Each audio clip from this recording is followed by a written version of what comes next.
What is up, people? We are the Young Guns. I'm Mike Niemeyer, joined by Parker Ray. We are so excited to present to you our sixth podcast. We are the Young Guns, like I said, and we're just going to start this right off the bat, shooting straight some news, talking about old Timmy retiring after 19 seasons. Oh, man. 5 NBA Finals out of about, I think 7 appearances, about maybe 6, something like that. But I would say probably the best power forward in the league. What do you think? I mean, ever. Oh yeah, I would definitely put him as best power forward ever. And for y'all that know me, we're both huge Rocket fans, and so Timmy has torn us up over the years. Yes. But I guess for my overall, just bidding farewell to old Tim, old man Riverwalk is what I call him, because a lot of my friends over here, they use the nickname Old Man Riverwalk for the San Antonio Riverwalk, and he's been loyal to that city ever since day one. So you got to commend a guy like that. One of the biggest icons in Texas to retire, I think, probably since Craig Biggio. That's safe to say, probably. Yeah. So I mean, he's just one of those guys. His post moves weren't too fancy. I mean, he had a good hook shot. He had a great.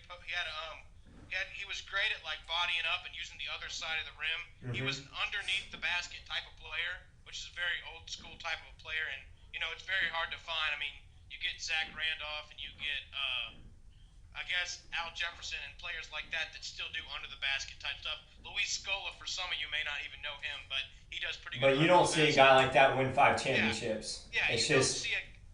don't see a team built around that type of offense. So I mean, he was the cornerstone for his team.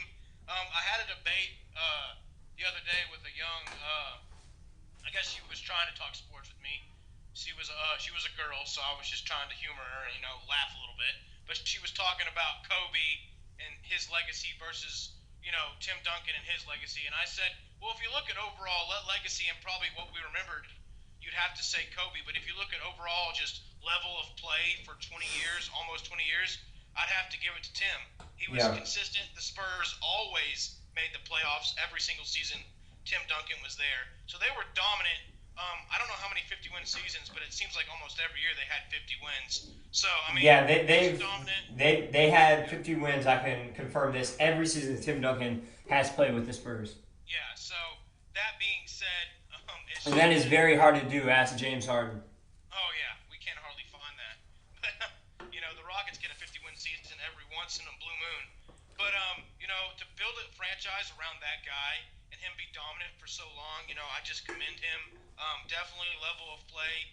He's the best power forward to ever play. I mean, when you talk about just pure old school power forward, what he brought to the game, he's definitely the best, man.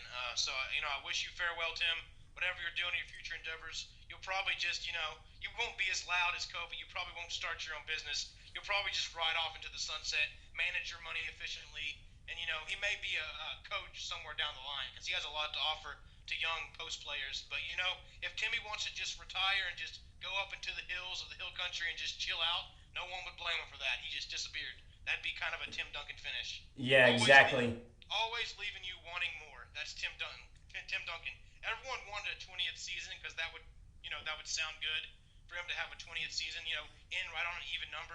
I was like, come on, Tim, just play one more year, make it 20. But nope, he always leaves you wanting more. So that's Tim Duncan for you. I don't know. That's about all I have to say. What do you have to say, Micah?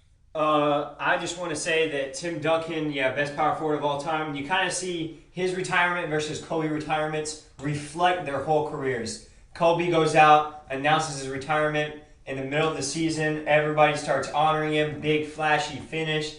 That's how Kobe does it. Tim Duncan waits till, I don't know, I guess it's been a month already. A month, maybe 2 since the season is over. And then retires, announces it politely, have a little press conference. That is it. Tim Duncan also said that he probably could have played some more, but he felt like at times he wasn't having fun, and I could kind of see that in his eyes. He was just, the older you get, the more sore you get, so the harder you have to work. It doesn't come as easy and natural to you, all the athletic stuff that Timmy was able to do, even though he was more of a fundamental player. So, yeah, much love for Tim.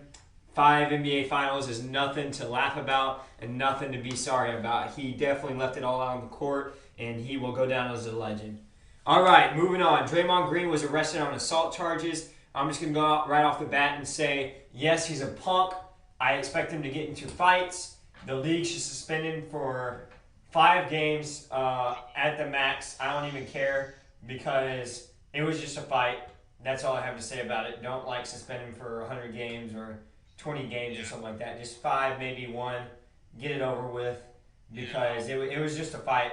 Guys fight. They do that. I just would like to see him get suspended because I don't like him. And I can respect that, and I'm just going to have to do a little rebuttal. I mean, if they suspend him at all, it should probably only be like 1 game. I'm expecting him just to kind of fine him.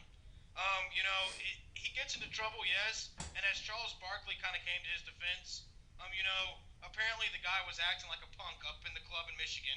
Of course, in my opinion, if you're an athlete, you shouldn't be out past midnight anyway. It's just asking for trouble. So, I do agree with that aspect of it. If you're out past midnight, nothing good. As old Herm Edwards said on, ESPN, old football coach, old cornerback for, I believe, Cincinnati, our safety. But he always said, he was an old school guy, and he always said, nothing good happens after midnight. And I agree with that personally. I also agree with that, especially if you're someone famous or if you're an NBA superstar. So he shouldn't have been out that late. I know he was back home in Michigan. But, man, I'm pretty sure that guy was mouthing off to him. But, you got to be held to a higher level of accountability. That being said, yes, Draymond comes off as a punk. He needs to worry about his image because guys like you, Micah, and guys in the media are obviously going to jump on this situation and be like, oh, look, I told you, that old nut kicker said it again, and just proving him wrong and just proving yourself right by saying that because he's proven himself wrong by saying he's not that type of guy. But he's going out and doing things like this that are just silly and just don't need to happen. But 5 games may be a little harsh. I think you jumped the gun on that. I think maybe 1 game and maybe even just fine would probably be fine him $100,000. I'll be okay with that. Yeah, that would be okay. I could see that being I could see that being a pretty penny off his paycheck that would kind of wake him up. But do what you got to do, Draymond. But please just don't make a fool of yourself. You have so much of an air about you that people just want to jump on everything you do wrong. So just continue to be yourself, continue to be a triple-double machine, and just go out there and play basketball and don't do the stuff off the court that gets you in trouble. You already do enough stuff on the court to get you in trouble. You don't need to do it off the court. That's my little rant for the day. All right, we'll just move right along. James Harden wrote a letter to the fans. I was touched by it.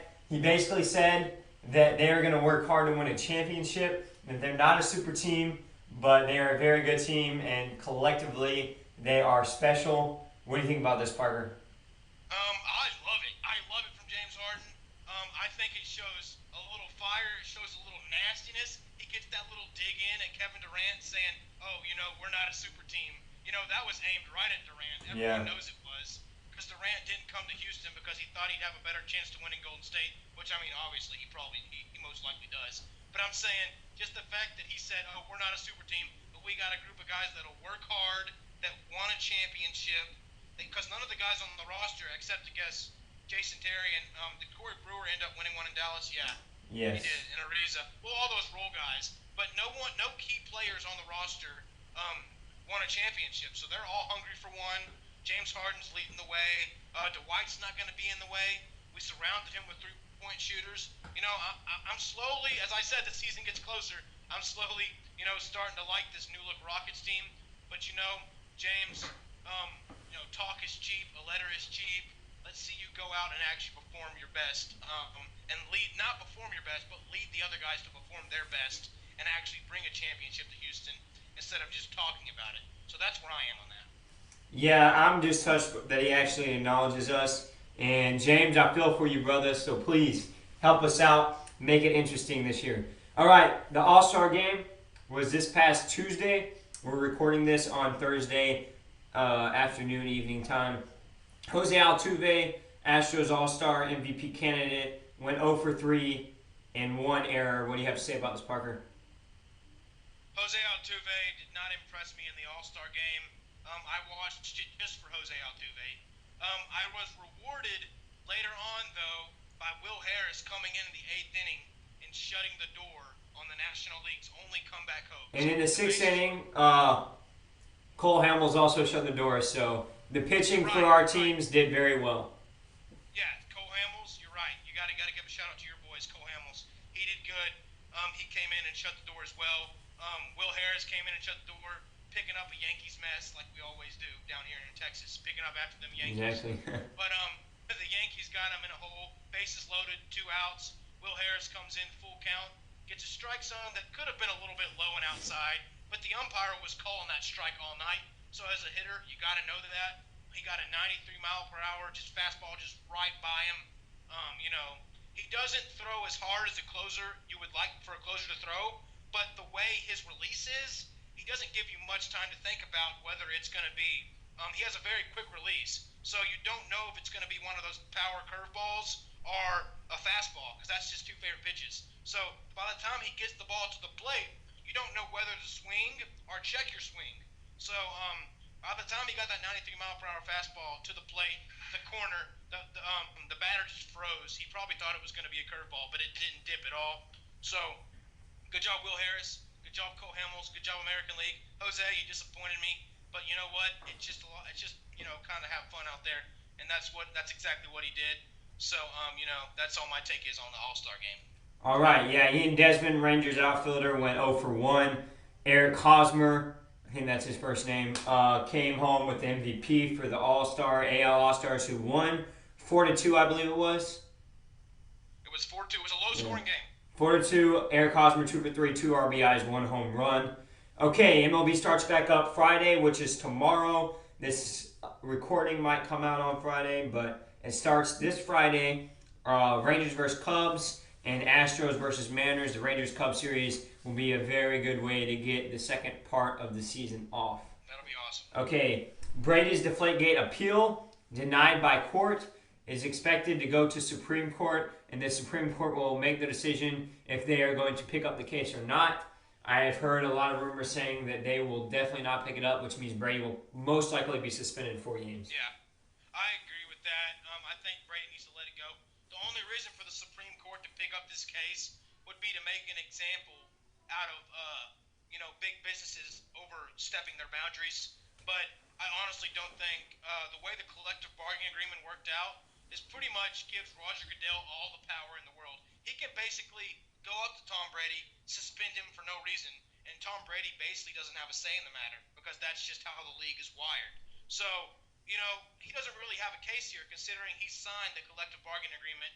He agreed to that. So the NFL Players Association is just trying to make fools of themselves, bringing this up to the Supreme Court. The Supreme Court sees thousands of cases, and they only accept about 100 a year. So there's no way this cracks the top 10%. There's a lot more issues going on in this country.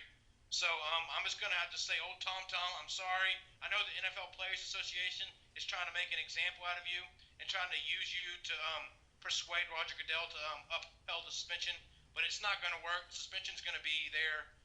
Just sit out those 4 games and, spend some time with Giselle, spend some time in the mansion, have a little fun, and spend some time with the kids, and just don't worry about it, man. You're still sitting pretty. Tom Brady, no one feels sorry for you, so you're still sitting pretty high on the hog. So, that's all I have to say on that. Patriots play the Texans week 3 in New England. Probably will be without Brady. That's good news for the Texans. All right, J.J. Watt coming to a theater near you will be not starring, but in the new movie Bad Moms, which basically is what its name represents. He will be either a soccer coach or a football coach, so it should be very fun to see J.J. in a theatrical film. Yeah, it's going to be really funny. That's you basically wrapped it up. It's just going to be a bunch of moms making bad decisions, and I'm sure J.J. Watt will probably hook up with one of the moms. That'd I'm be not funny. sure, but most likely it may happen. But because he will definitely be a sex appeal for the women who go to that show. I even might watch it just for the heck of it's funny. But it'll be one of those shows that will definitely be more like a chick flickish, but it'll still have some humor in there. And I like the funny shows like that. So JJ's a great actor. He's great behind the camera, no matter what he's doing, or in front of the camera, excuse me, no matter what he's doing. So he definitely put on a show, and I'm looking forward to seeing how he does in that show. So. So everybody go support JJ Watt and watch the new movie Bad Moms coming to a theater near you. I will probably go see it as well. Okay, Manchester United agreed to a contract with Paul Pogba. This will be our fourth signing of our quartet, I guess you can say. Jose Mourinho, the new manager, said he was going to bring in 4 players. He bring in Eric Bailly, defender, a Zlatan Ibrahimovic, a striker, and Henrik Mkhitaryan, midfield player / right mid, and they have agreed to terms with Paul Pogba if Juventus answer the 101.5 million euro offer, which is around $150 million to transfer Paul Pogba. So basically, their terms are agreed to. They just have to see if Juventus will accept the transfer offer. And if they do, Manchester United will be sitting pretty, but I'll talk about that later. Okay, Dynamo drew 0-0 with Orlando City SC last Friday after coming off that upset win against Philadelphia Union. Their next game is tomorrow against LA Galaxy in LA. Should be exciting to watch. Portugal upset France in the European Championship final 1-0. Cristiano Ronaldo finally got his major championship for an international team, even before Lionel Messi, even though Lionel Messi has a way better team than Cristiano Ronaldo. So a lot of props, I think, should go out to Cristiano Ronaldo, even though a lot of people may not like him. He is a great football player, a great leader, and he is very stuck up. He's a crybaby, all that stuff. But he delivered Portugal a championship, and that has a lot of backing to it. All right, Andy Murray, Serena Williams both win Wimbledon. Shout out to Serena representing the US of A. And shout out to Andy Murray representing Britain in Wimbledon. Or not in Wimbledon, but I guess Wimbledon may be a city. I have no idea. But Wimbledon is in Britain. So Andy Murray supporting the hometown crowd. All right, that's it for the news. Actually, it's not. I forgot to mention UFC 200 Fight Night. Daniel Cormier beat Anderson Silva, the new Chalkin, I guess you can say, after John Bones Jones got suspended. That was a sad suspension. I think we may have talked about it. I'm not sure. But he's a great fighter.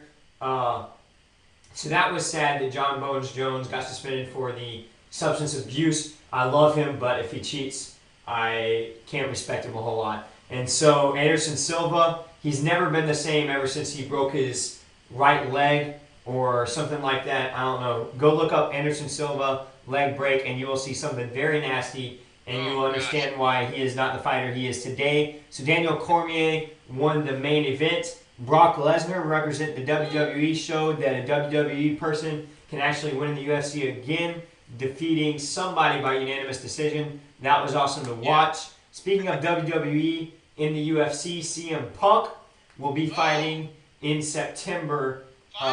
His first fight, and it'll be very interesting to watch. He was on The Herd with Colin Cowherd, so look that up if you want to kind of get his, his thought process on going to the UFC. So that'll be very good. We will be right back talking about the AFC East, previewing that, talking about the Patriots' chances of winning it, even though Tom Brady might be suspended, and much, much more. We will be right back. What's up, guys? We are back talking about the AFC East. From now till football season, we will be previewing, all 8 divisions of the NFL, starting with the AFC East, going then to the NFC East, so on and so forth. And then we will also be doing a whole lot of other things leading up to the NFL season. So we are very excited to start with this. And then when we are done previewing the divisions, we'll make our playoff predictions and go deeper into the more contending teams. So let's get right off the bat.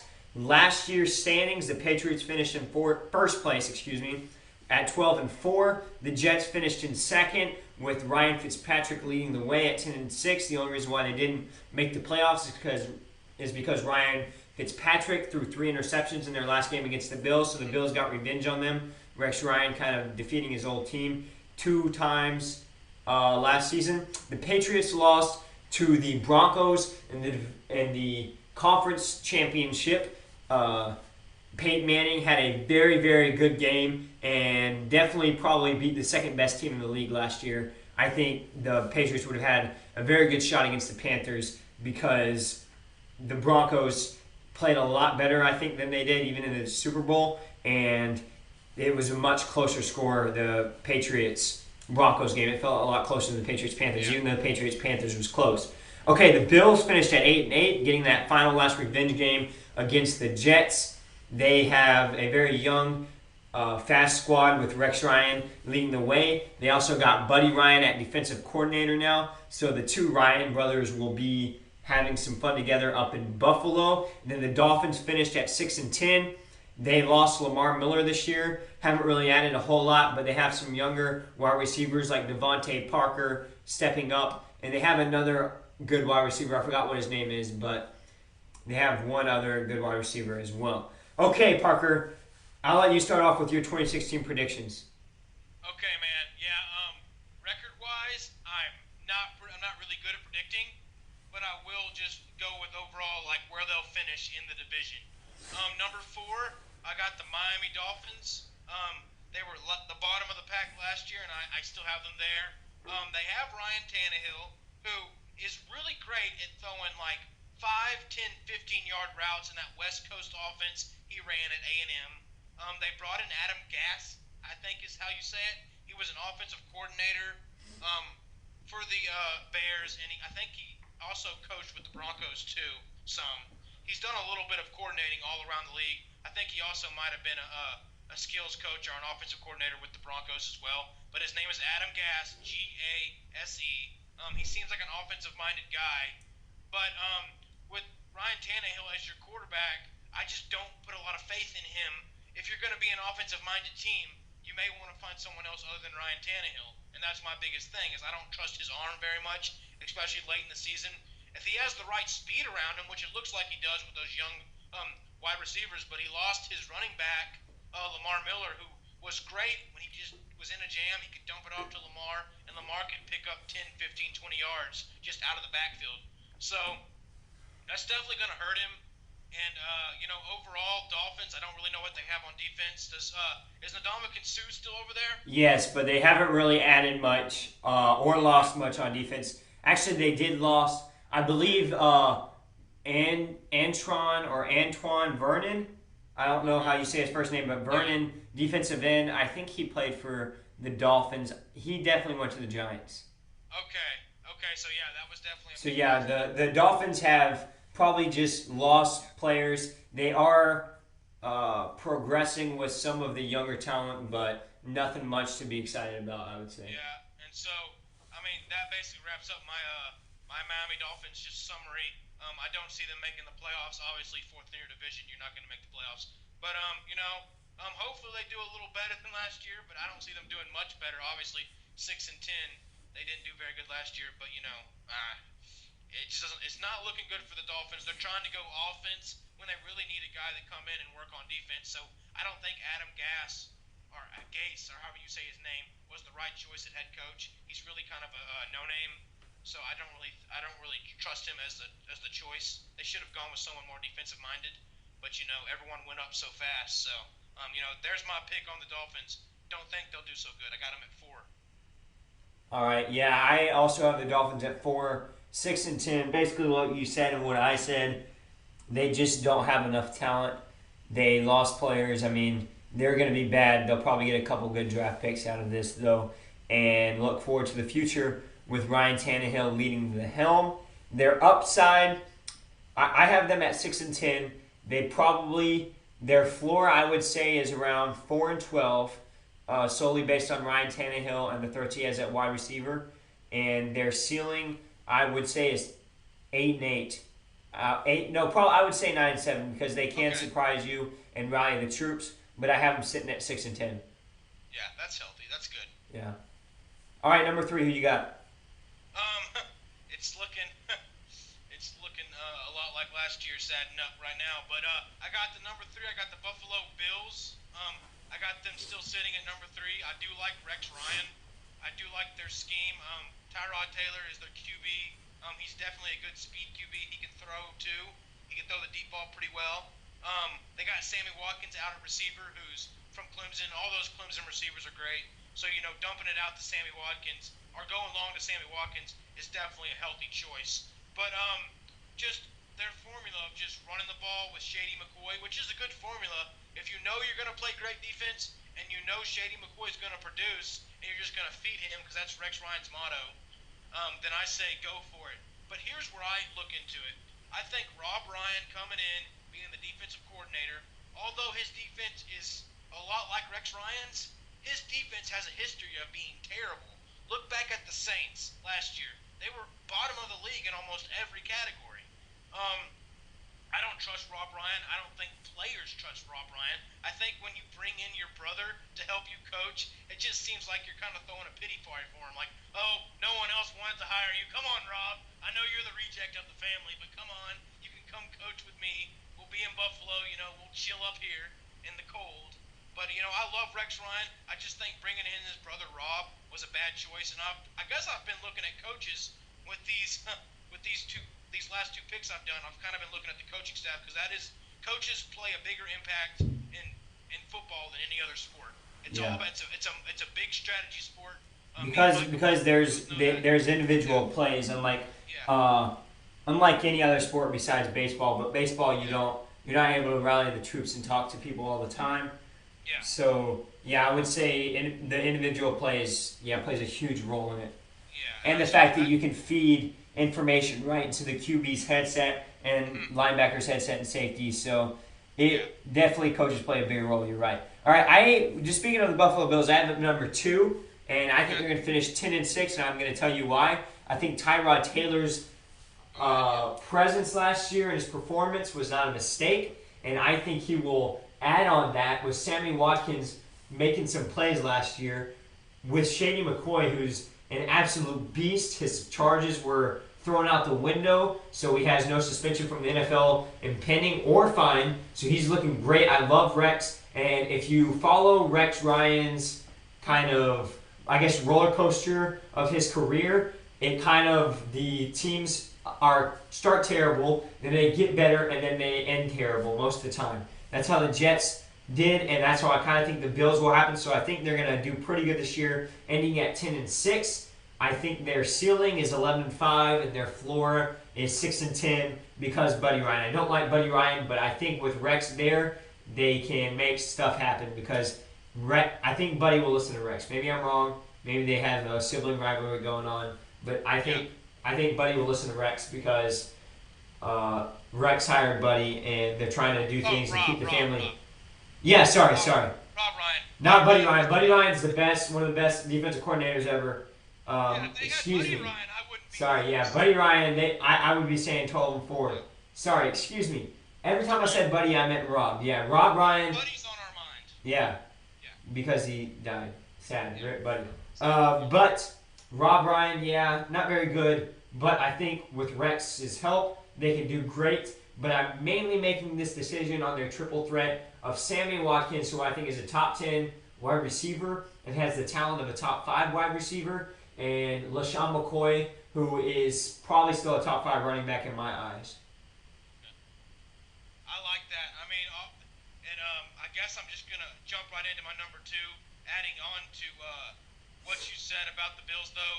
Definitely that triple threat is going to be a triple threat for years to come, and that's going to be a dangerous triple threat. And if they figure it out in Buffalo, I think they can threaten the Patriots for the top spot somewhere down the line. But that's if they figure it out. And yes, they are still a young triple threat. Number 2, I got the New York Jets. So obviously that leaves my Pats at number 1. Yeah. But number 2, I got New York Jets. This is why it's so difficult picking now. But this is only if Ryan Fitzpatrick is the starting quarterback. I have no faith in Geno Smith, and there are talks about him still being the starter. I think they need to stick with Fitzmagic. He had a great season last year. They actually ended up beating the Patriots once last year. I think it was in New York. I don't know if it was in New England or New York, but I remember watching that game. I'm like, wow, the Jets really showed up to New England or wherever they were going, and they showed up and they beat the Pats, and I'm like, wow, that was just a great game. Their defense is top notch.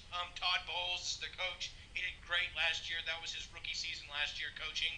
Um, he doesn't do anything fancy, but he sticks to what he kind of sticks to what he's good at, and that's defense.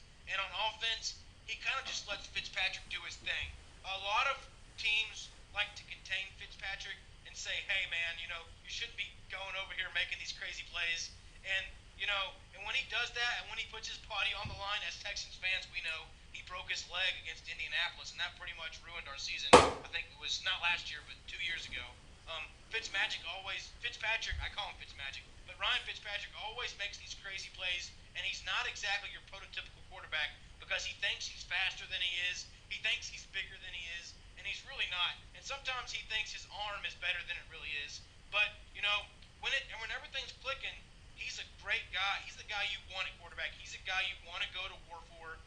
He rallies the troops better than anyone. A lot of those guys, and Brandon Marshall and Eric Decker, all those guys, they believe in their quarterback, Ryan Fitzpatrick. And those are veteran guys that are respected around the league. And they're like, you know what?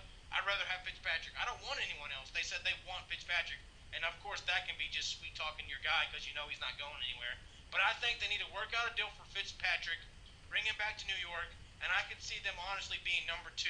And I'm going to go out on a limb, and I could see them making a wild card in the AFC. That's my prediction. Kind of a bold prediction, but that's why I got high hopes for the Jets. And that's only if Fitzpatrick can stay healthy. That's a big if because he's always getting injured. Yeah. If he can stay healthy and he's the starter, I have the Jets at number 2. Okay, I have the Jets finishing at 8-8. By the way, I think the Bills are going to make the playoffs to sneak in a wild card, Okay. most likely, finishing at 10-6. I think the Jets have the Jets at 8-8, assuming Geno Smith is the quarterback or Fitzpatrick is the quarterback. Fitzpatrick had a lucky season last year. I know he's Fitzmagic, but he had a lucky season last year, put up all-time numbers for his career, so I do not expect him to do that again. Jets, you can finish 12-4. I'm stretching a little bit by saying 14-2 if you go out and grab a quarterback in the first round and have a legit starting quarterback. This team has everything else. They have Eric Decker, they have Brandon Marshall, they have Darrelle Revis and Cromartie on the defensive ends. They have Wilkerson. They have their defensive tackle that got suspended for 8 games this year. I forgot what his name is, but he's really good too. I think it's something Vickers, but I'm not sure. Yeah, something like that. He's very good, a lot of talent. So, very good defense, very good wide receivers. Their running back, they also lost. So, I don't know what they have a big question mark at running back and a big question mark at quarterback. That's why I say 8-8. Their floor is Geno Smith doing terrible and them not being able to get Fitzpatrick at 4-12. And their ceiling is repeating last year's 10-6, I would say. That's and good. probably making the playoffs. All right, okay. On to our number ones, the Patriots. What do you have to say about them, Parker, since they're kind of your team? Or not your team, but you root for them a lot. My favorite team when it comes to just how they're ran. I always use this comparison a lot. They're pretty much the San Antonio Spurs of the NFL. They're just a well-oiled machine. Bill Belichick is a great coach. Tom Brady is a great quarterback for that system. I'm not one of those guys that's going to go out there and say you put Tom Brady anywhere and he'll be great, because I know why Tom Brady is so great is because he's with that system and he stayed with that team. Same can be said for Tim Duncan. If he goes anywhere else but San Antonio, I don't know how many championships he wins. So that being said, I have the Pats, winning the division obviously, and I have them, obviously doing well in the playoffs. But I'm not going to go in the playoffs yet. I just, Tom Brady is going to be suspended for, I guess, 4 games, and it looks that way. But I just think, they'll have a rough spot, but I think they'll probably end up breaking even. They'll probably go 2-2 in their first 4 games. Or, they could end up even, I don't even know the schedule. I have to look at the first 4 games, really, honestly. But I know they play the Texans. I have them losing against the Texans, our Texans. But other than that, they may end up going 3-1 in their first 4, or probably breaking even. It's more fair, 2-2. But once Brady comes back, and he's going to be on fire, he's going to be mad from the Deflategate scandal. He's going to be mad for having to sit out 4 games of the season. He's going to come out, and he's going to put up even better numbers than last year. And last year he put up great numbers, but this year, even though he's missing 4 games, I think he's even going to just stick it to Roger Goodell even more. He's definitely getting older, but he's playing motivated because he has all that against him. Pretty much all the other owners besides Robert Kraft are pretty much against Tom Brady. They want to see him fail, obviously, because he's done so good for so long. But he's gonna want to stick it. He's gonna want to stick it to all his haters out there, like you, Micah. So I'm sure it pains you to talk good about the Patriots, but Tom Brady, he's gonna have another great season, and the Patriots are gonna keep rolling, man. That's all I gotta say. Tom Brady was out a whole year, 1 year in like 2011, I think it was, or 2010, something like that. They went 11-5 without Tom Brady the whole year. So Tom Brady's getting a lot older, so I expect him to go 11-5 this year. I'm not too much worried about them being Tom Brady being suspended for 4 games. Couldn't get that word out of my mouth. That's all I have to really say about the Patriots. They have the ability to win a championship. Ceiling is at 14-2. Jimmy Garoppolo losing 2 games, and the Patriots with Tom Brady going undefeated. And their floor is at, I want to say, 10-6. That's Jimmy Garoppolo losing all 4 games. Or something like that. Tom Brady losing a couple. Something around there. So, Patriots fans, do not be worried. I'm going to go on before I hate about the Patriots. So that's our 2016 predictions and preview, our AFC East preview. We are going to segment right into quick takes, and I'm going to start it off with talking about Manchester United, my team. They are expected to get Paul Pogba, and if they do, they have very good title chances, and we will likely see the Manchester United of old back again in Old Trafford. It'll be very exciting to watch. So Manchester United fans who have been bored the past couple of years with Louis Van Gaal, their old manager, be excited because we will be back on top. I promise you, with Paul Pogba, our golden boy, coming back home and adding Zlatan Ibrahimovic, the best player that ever was in his own eyes. I don't know about anybody else's eyes, but he is an all-star legend. Will still be very good this year. Supreme striker. Henrik Mkhitaryan is a very good midfielder, and he will be able to stretch the edges and help us out. Eric Bailly will fill in for Matteo Darmian, who we are selling. He's a very good young wingback, and him, along with Luke Shaw on the other wing, will help us out a lot defending in the corners. And obviously, Chris Smalling, an enter name here, will be holding down the rest of the defense. So we are looking very good. Chris Smalling had an excellent season last year. Wayne Rooney added on with Marcus Rashford, Anthony Martial. Expect Depay to have a better season because he's getting more comfortable in the system. So I say that we definitely win the championship this year and get back into Champions League football for next year. And that's my quick take. Okay. Oh, no. All right. Well, my quick take is on the All-Star game that was just played. A lot of people don't like the fact that the baseball All-Star game is really not a break to the players. There's a lot of strategy involved, and there's a high level of importance placed on the All-Star game because, as some of you sports fans may know, I talked to some sports fans, and a lot of them actually didn't know this. But ever since 2002, I believe, the MLB baseball game, the MLB All-Star game has meant home field advantage for whoever wins. Yep. So, and I'd much rather have Game 7 in my home than anybody else's home because it's like a 75% chance of winning Game 7. Yeah. So it's definitely. Ask the Warriors. Yeah. we're glad. Me and Mike are definitely glad the AL won because that means if the Rangers go, they'll get Game 7. If the Astros go, we'll get Game 7. So it's definitely good that our guys held on and won. And it was definitely refreshing to see Cole Hamels and Will Harris both play a key part as the game progressed. But anyway, back to my quick take.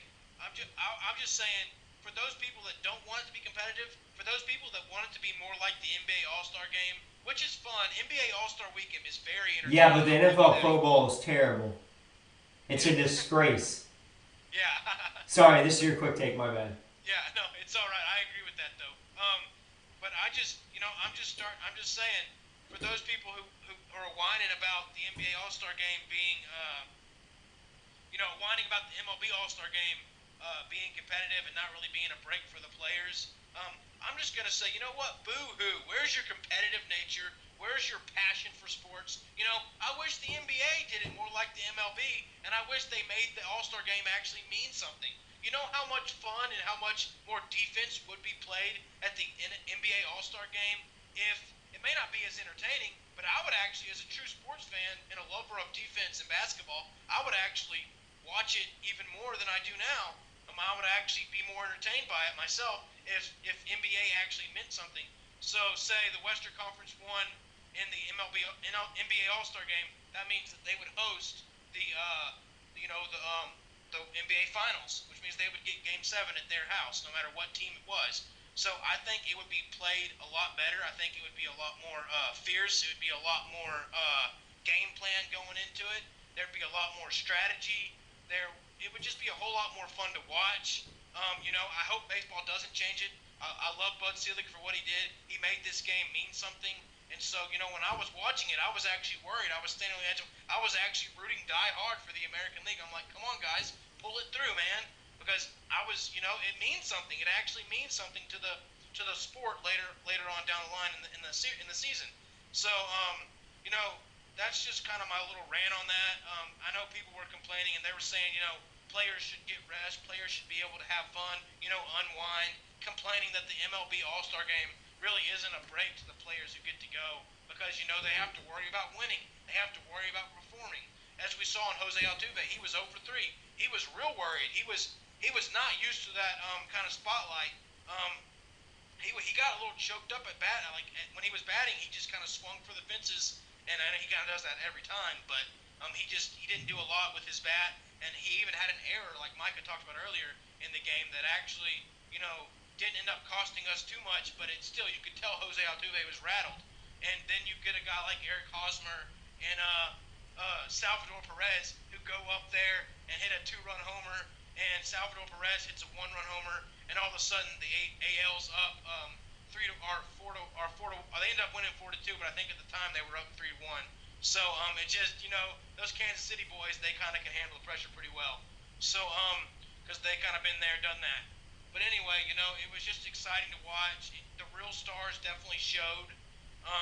It'll be fun. It'll be fun if the NBA kind of takes to it. I doubt they ever will because it's just so celebritized now. Or I don't even know if celebritized is the word, but it's just so it's just all about glitz and glamour now in the NBA that I don't think they'll ever go to it actually meaning anything.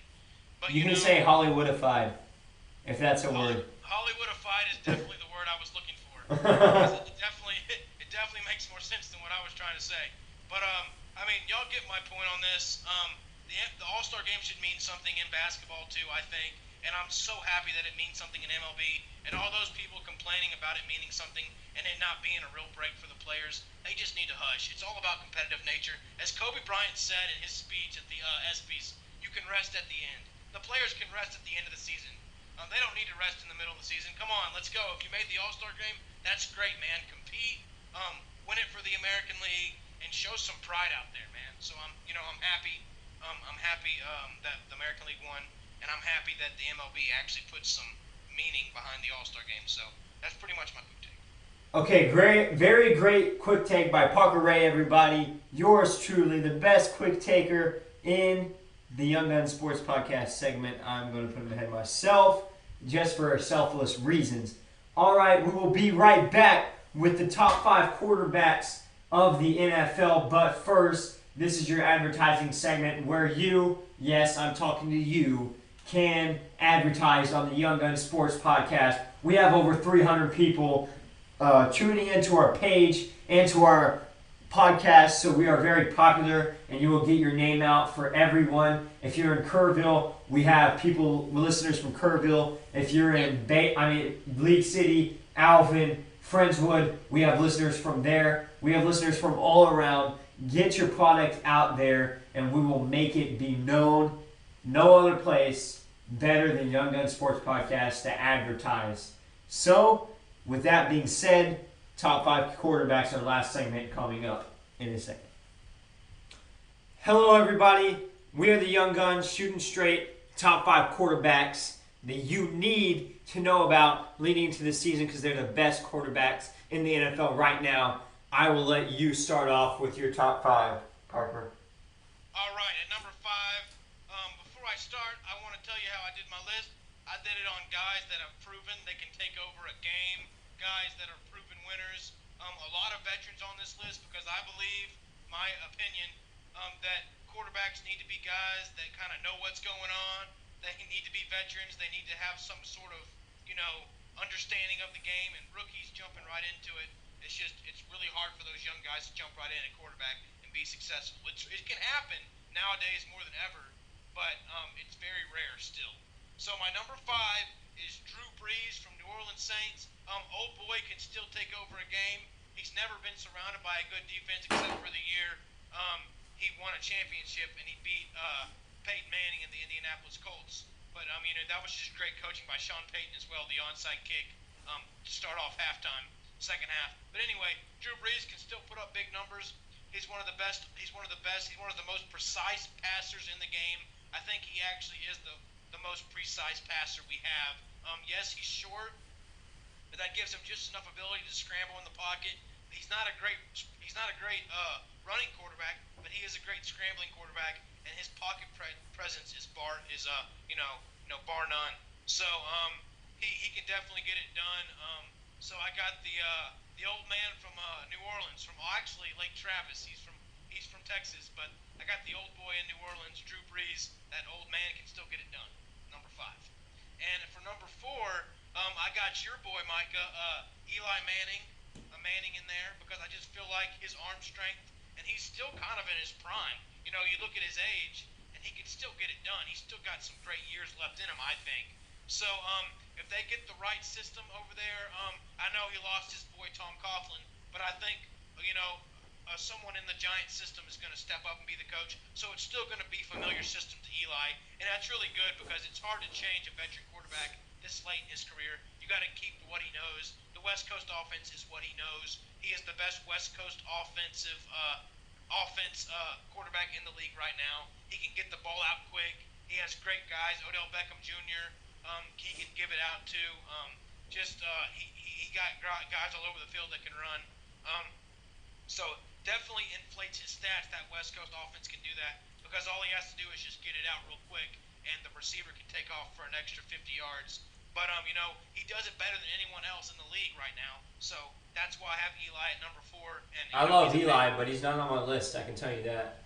Okay, well that's interesting. But he's on my list, so here we go. We'll get to your list in a minute.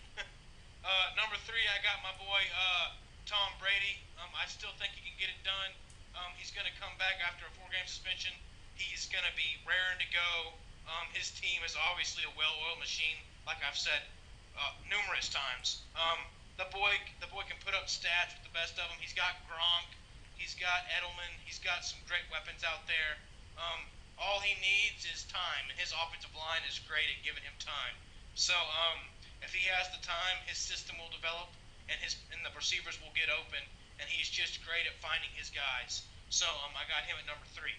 At number two, I got my boy Super Cam Newton. I think he had a breakout year last year, and I think he'll only continue to get better. I do not think last year was a fluke. I think it was a page turning in his career. I think he will continue to be better. I have him at number two because he's basically a tight end that can throw the ball and run the ball. So he's really hard to take down. If you want a power option QB, you want to design him like Cam Newton. That's the stereotype. That's the prototype you want. That's kind of the default power option QB you go to is Cam Newton's body because he is just built for this game.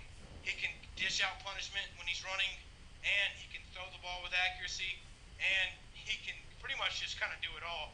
He is one of the great dual threats of this game, and he's young, and unlike the rest of these quarterbacks, he can actually take a beating, and he not feel it. He can take a beating, he can dish out a beating, I guess is what I mean to say, because all these guys can take a beating because they're great quarterbacks, but Cam can actually make you think twice about tackling him in the open field because you just don't want to do it. So I have him at number two, and my last guy, number one, and who I still think is by far the best QB in the game, just way above everyone else, is Aaron Rodgers, A-Rod. The dude is a monster. He can run. He can scramble. He can run. He can throw it down the field with the greatest of accuracy. And his release is so quick. It's just like a flick, and it's there. It's just, you don't know how he can do it. He can throw off one leg. I go back to that Cowboys game 2 years ago, the one where Dez dropped it. All the Cowboys fans know that one. So I might be hurting feelings going back to that game. But he beat the Cowboys on one leg, and that was a playoff game. So just the fact that he did that to a great team, because the Cowboys were 12-4 that year, and they were a good team that year.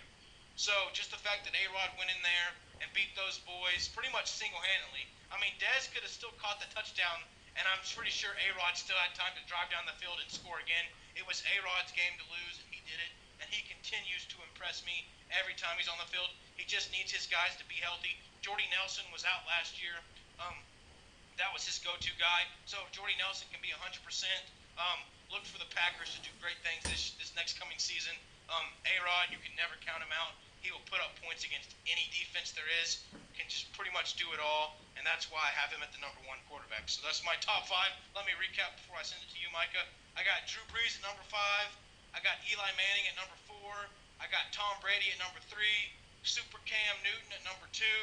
And my number 1 is Aaron Rodgers. So that's my top 5.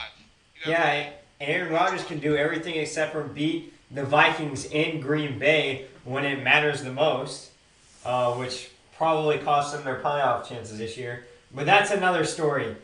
All right, I'm just going to read off my list real quick. Number 5, I have Andrew Luck because he's still a very great young talent despite being injured last year. I did not take into account anything that happened last year because he was injured. He had a freaking hernia injury. Number 4, Drew Brees because he can throw the heck out of the ball and he's very accurate. Number 3, I have Big Ben Roethlisberger. I cannot believe Parker didn't put him on the list. He's won more Super Bowls just as many Super Bowls as Aaron Rodgers, I think. Yeah, just one. Or has he won 2? Has Big Ben? Yeah. Oh, Big Ben may have more Super Bowls now, but the reason I didn't put him on my list is he's basically just a walking punching bag. Yeah, he can take a hit, but I don't think his defense or his team will help him out at all. So I couldn't put him on the list. But, you can feel free. He's a great choice. Okay, number 2, I have Aaron Rodgers, the second best player in the league. And at number 1, I have Cam Newton because he's unstoppable. Couple things about your list. Yeah, I don't know why you don't have Big Ben in there. He is a freak. He is a monster. He is awesome. He's amazing. And I don't know why you even thought about putting Tom Brady, the cheater, in there. Like, I don't know how you can put a cheater on your list. Okay, so basically, can you run through your list one more time? Because our lists were pretty similar. I think we have 3 of the same guys in there. Yes, we do. Number 5, I have Andrew Luck. Number 4, I have Drew Brees. Number 3, I have Ben Roethlisberger. 2, I have Aaron Rodgers. And 1, I have Cam Newton. So A-Rod, Cam, and Drew Brees, I won't address because, you put them in the top 5. No. You have to address why you put Aaron Rodgers above Cam Newton because Cam Newton's better than Aaron Rodgers. Oh, no. Aaron Rodgers has much more precision passing, and I'll get to Aaron Rodgers. I'll get to that later. How can you say Aaron Rodgers is better than Superman himself?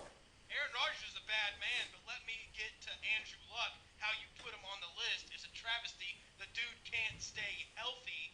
He's injury prone. Wait, let me guess. Who beat the Super Bowl champions in the playoffs when he was healthy? Because last time I checked, it was Andrew Luck. Okay, it was Andrew Luck. In Denver. Hey, you know what that was With called? nothing. You know what that was called? That was called luck. That was called Andrew The Luck. playoffs are not luck. The playoffs are not luck. A lot of luck. You can get lucky. You can get lucky beating Tom Brady once in the regular season. I get that. But you cannot get lucky playing a playoff game against Peyton Manning and Von Miller and DeMarcus Ware in Denver. He did good, okay? But listen here. He is a great quarterback, but I'm talking about now, and that was before his injury problems. Now he's injured. He spent pretty much the whole season on the bench because he was injured. He will not come back and be the same guy. His offensive line is as a waste. They will not protect him. He will just continue to get beat up and injured. I do not see him having a great 2016 season because I think that's what this is about. This is about next season, right? So 2016, I just don't see him doing that good. I have him probably third in the division. I think in the AFC South he'll probably finish third. Yeah, He'll definitely, down definitely. there. So the fact that he can't lead his team to a much winnable division, the AFC South is a very weak division, and the fact Not that anymore. well, not anymore, but it was the past few years, and I know he was injured last year, but if he comes back and he doesn't take advantage of this division, because I still think this division's up for grabs. It's still a pretty weak division, even though it is getting better. It's still a pretty weak one, but I still don't see him doing good enough to take it. Oh my goodness. That's just an Okay, listen. I don't. He may not win the division this year, but it doesn't. Third in the division. Drew Brees got last place last year, the past 2 years, okay? Andrew Luck is a beast. You're talking about injury problems. Tom Brady missed a whole season one time, and he still went on to win championships. And Aaron Rodgers has missed 8 games 2 years ago, and 8 games the year before that, and a couple games this year. I mean, I don't get. Going down my list. I get it. I'm still talking about Andrew Luck. You started off with Drew Brees. Drew Brees will still put up much better numbers than Andrew Luck. He doesn't even have to have people on his team to put up numbers. Drew Brees makes stuff happen. Listen, I have Drew Brees at number 4, but Andrew Luck and Drew Brees are very comparable. They make stuff happen despite their team being bad. I don't see him as the same category as Drew Brees. I'm sorry. He's not there yet. He hasn't done enough to prove that he can be like Drew Brees. I'm sorry. His vision, Andrew Luck. Okay, I have a question for you. Okay. Who has won a playoff game more recently, Drew Brees or Andrew Luck? Andrew Luck. Okay. I'll give you that. That's good. That's because I was against the Chiefs. Who has won a playoff game more recently, yes, Andrew Luck or my boy Eli Manning? Your boy Eli Manning has not won a playoff game in a while. Exactly. I'll give you that. And Eli Manning, when I say Eli Manning, I know he's been terrible these past 2 years. And not terrible, he just hasn't been great, in my opinion. He hasn't been up to what he could be. And Eli Manning, like I said, is the best West Coast offense, and when his offense is clicking, he can score on anyone. So I put him, and if I had to choose in crunch time, Eli Manning. Well, let me ask you, Super Bowl this year, say Eli Manning versus Andrew Luck. Who are you taking for the final drive? Would you rather have Eli or would you rather have Andrew Luck? I'd rather have Eli Manning. I told you. See, I'm right. You knew it. You hate how I phrased that question. All right. But who do you think has a better chance of making the playoffs this year? I mean, making the Super Bowl this year? Andrew Luck or Eli Manning? Because I would say Andrew Luck has by far a better chance of making the Super Bowl this year. Oh, no. He won't even win the division this year. The Giants actually have a better chance at actually winning the division way before Andrew Luck does. Andrew Luck won't even make the playoffs. The Giants actually will. So by that, I still say Eli Manning. That's why I picked him.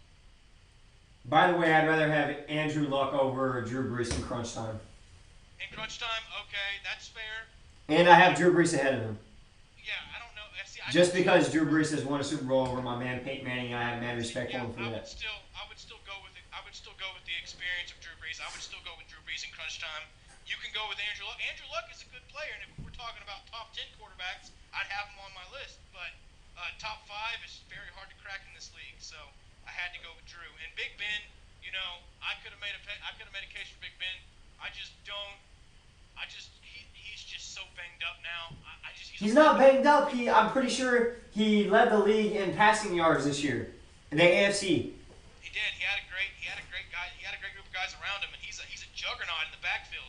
Don't get me wrong, but I just think it's about time. His legs are going to give out. His shoulders are going to get everything you see about. You ask any one of the Cincinnati Bengals players who the best quarterback in the league is, and you will know it's Ben Roethlisberger.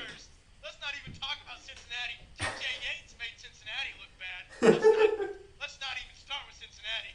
We know they can't win a game. Poor Cincinnati. Oh, I'm about to just go on a rant just how much Cincinnati is. Remember when their 2 players walked off the field and the game was still going on? Yeah, I remember. And they just left? But you can't deny the fact that the Steelers took the Broncos further than any other team this year in the playoffs. Yeah. Oh yeah. No, I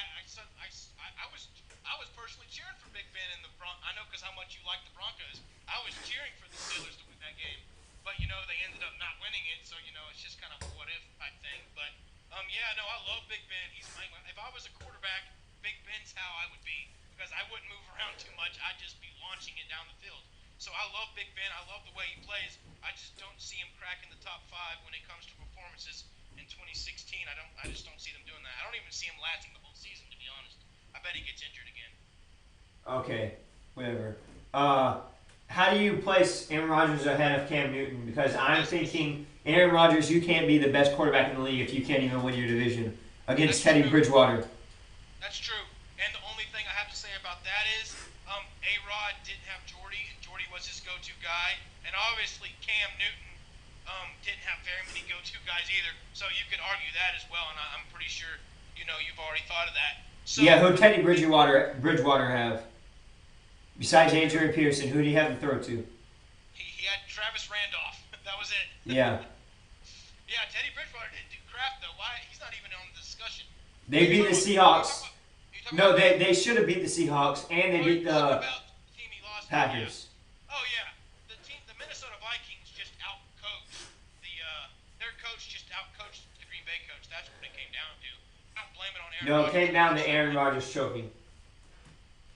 You can blame it on Aaron Rodgers choking, but I can also look at times where Mike McCarthy did not handle the pressure down the line in that game. There was situations where he could have called better plays. But anyway. Yeah, it was Aaron Rodgers, and that's why he's the second best player in the league now. Well, second to Cam Newton. I didn't even get to my point. Got off on these side tracks.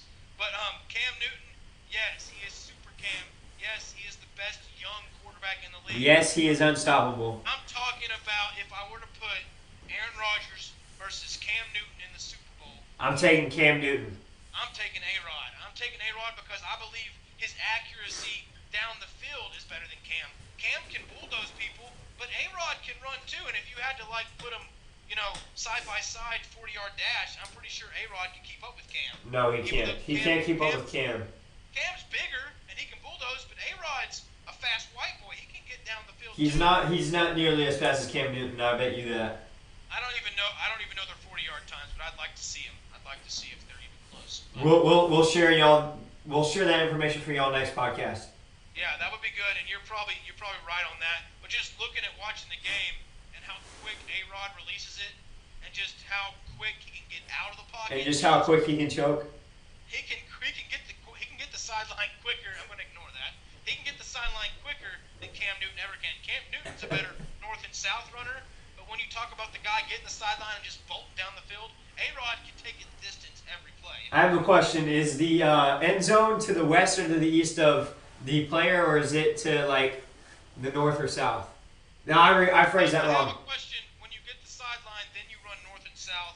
There's a better probability of you breaking it all the way. There's a better probability of a Vikings purple taking you down and slamming your face in the ground, saying, "We're going to beat you in Green Bay, Week 17." Let's talk about Cam Newton's heart. He had a chance to jump on a fumble that Von Miller was about. DeMarcus Ware and Von Miller were going for. At least he was in the Super Bowl. He didn't even try. Aaron Rodgers. Last time Aaron Rodgers made the Super Bowl, I was in diapers. How many? Oh, that's not even right. You're not that young. Don't act like you're 4 years old or something. But anyway, no, Cam Newton, he choked. He could have dove on it. He could have risked injury to get that football, but he said no. I don't want to hurt myself. I don't want to get in the middle of those big boys fighting over the football. I'm Cam Newton. I'm too glamour for that. Yeah, I'm too glamour. Who made it to the Super Bowl and won the MVP? He's Superman. He choked in the Super Bowl too, so you can give him that. He didn't really choke. No, he didn't choke. Peyton Manning put fear into him. You can't help that. Peyton didn't do anything. Oh, Peyton didn't do anything. He only led the team to the Super Bowl and win a championship.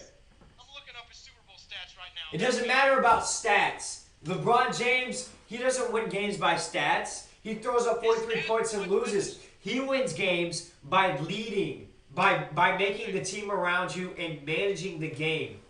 But LeBron definitely carried his team more than Peyton did. We all know the defense and special teams carried the Denver Broncos to the Super Bowl, and it's silly to pretend like the defense didn't carry the team because they did. So defense can't score most of the time. The defense can carry a team, though. Most of the time, no, they can't. They cannot carry a team. They can only help a team. Most of the time, the offense of the Broncos just kicked field goals. They didn't really score a lot of touchdowns. Because they knew what they had to do to win the game. Because their defense was so great. Yes. Okay. That doesn't mean the defense carried the team. I think the defense did carry the team. You can ask anyone. The defense carried the team. The Denver Broncos defense carried the team. That's why they won the Super Bowl. No, defense cannot carry a team. Defense wins championships, but they can't carry a team. Okay, that makes sense then. Yeah. Okay. Let me ask you: was Santonio Holmes on defense when he caught that amazing pass from Ben Roethlisberger? Was Ben Roethlisberger on defense when he threw that amazing touchdown? Oh wait, was Drew Brees on defense when he won the MVP and beat Peyton in the championship? Was Peyton on defense when he beat the Bears? Oh, was Tom Brady on defense when he deflated the footballs? Was Oh God, we're going back to Tom Brady. Well, you know. I mean, I can go down the list. Was Joe Montana on defense? Was Jerry Rice on defense? Well, there was some. No, Lawrence Taylor was on defense. And he was the best defensive player ever, aside from J.J. Watt. And guess what? Lawrence Taylor's team is not in the Super Bowl. Was never in the Super Bowl. Let's just go back to last year's Super Bowl. Who won the Super Bowl MVP? Was it a defensive player or an offensive player? Oh, it was a defensive player. It was Von Miller. Who won league MVP? Because last time I checked, it was Cam Newton.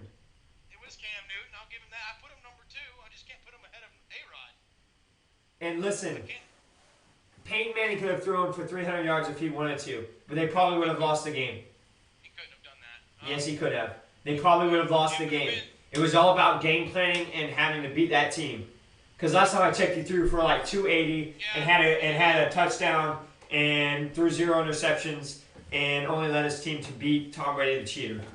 I'm going to have to disagree with that. If he tried to throw the ball, he would have ended up, if he wouldn't have got anywhere near 300 yards, he would have got probably negative 300 yards if he tried to throw on that team. That Carolina defense was too good. Yeah, way too good, way too good.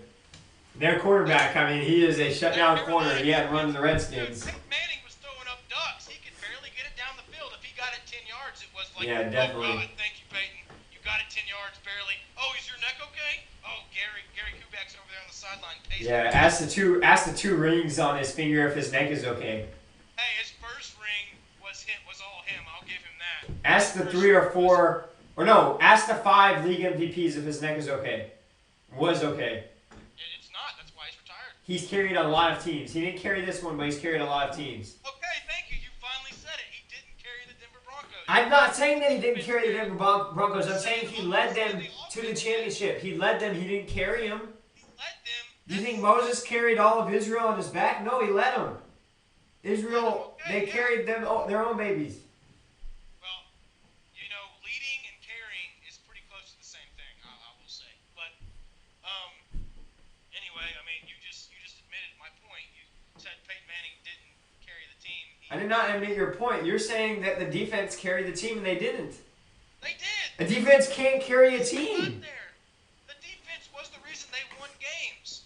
The defense was the reason they got there. That's why they're finals. That's why they're not the finals. You're telling me Von Miller sacking the quarterback 3 times in the backfield was the reason why they won the game?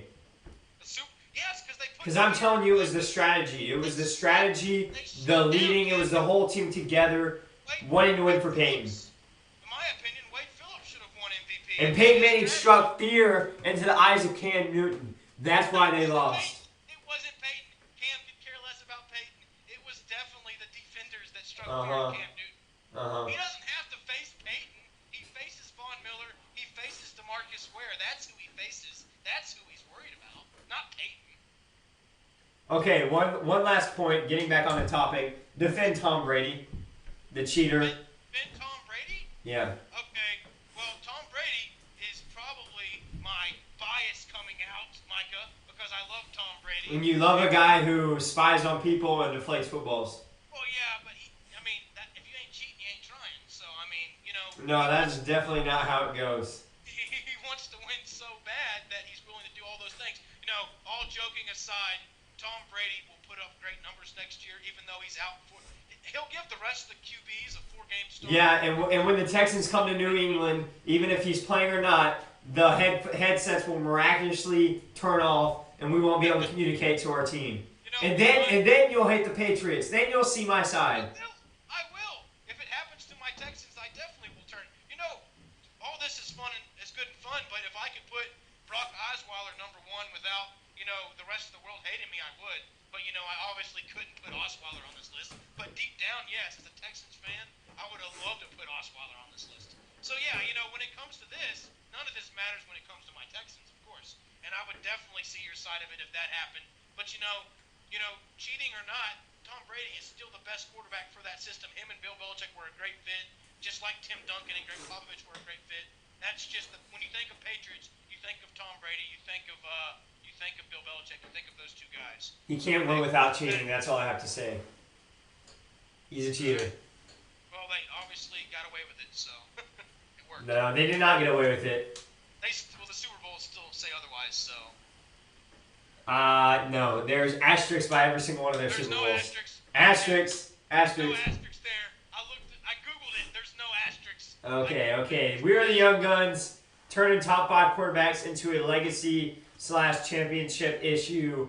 That's what we do to shoot straight. The analysis of sports that you need to hear. I'm Mike Niemeyer, joined by my cousin Parker Ray. Peace out, everybody.